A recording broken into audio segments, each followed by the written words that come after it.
நம்ம அறிவு திருவிழா நடத்தி 4 நாளுக்கு அப்புறம் தான் அவங்களுக்கு தெரிஞ்சிருக்கு இப்படி ஒரு விழா நடக்குதுன்னு. என்ன கேட்குறாங்க, எப்படி நீங்கள் அறிவு திருவிழா நடத்தலாம், யாரை கேட்டு நடத்துனீங்க, எதுக்காக நடத்துனீங்க? அறிவு இருக்கிறவன் திருவிழா நடத்துகிறான். அதுவும் அறிவு திருவிழாவில் அவங்கள விமர்சித்து பேசிட்டோன்னு கோபம் வேற. எப்படி போலீஸை பார்த்தா திருடனுக்கு பயம் வருமோ, அதனால அறிவுங்கிற வார்த்தையை கேட்டாலே அவங்களுக்கு அதிர்ச்சி.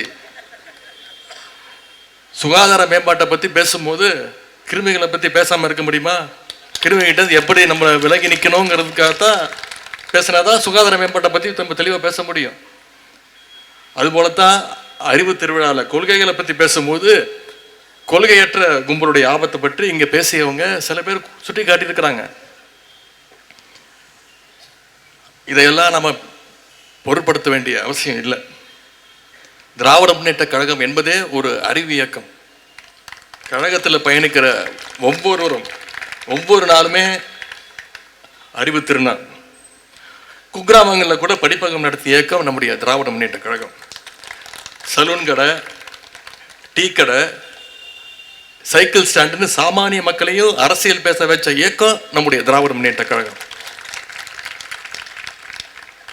நம்முடைய ஒவ்வொரு தலைவர்களும் நூற்றுக்கணக்கான பத்திரிகைகளை தலைமையேற்று நடத்தினாங்க.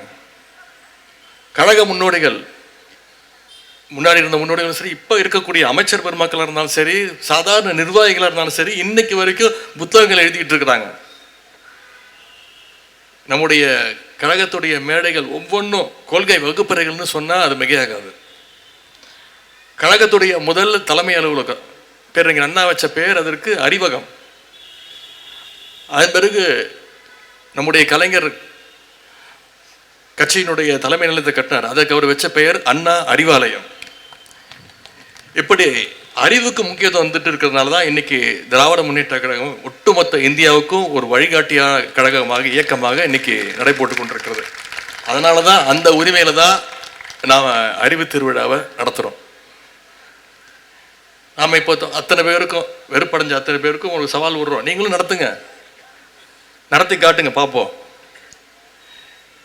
ஆகவே அடிமைகளையும் பாசிஸ்டுகளையும் கொள்கையற்ற வெற்று அட்டைகளையும் கண்டு நாம் அச்சப்பட தேவையில்லை, அவங்களுக்கெல்லாம் நம்ம பதில் சொல்ல தேவையில்லை. நிச்சயம் சொல்கிறேன், இந்த அறிவு திருவிழா கழக வரலாற்றில் என்னைக்கும் நிச்சயம் நீடித்து நிலைக்கும்.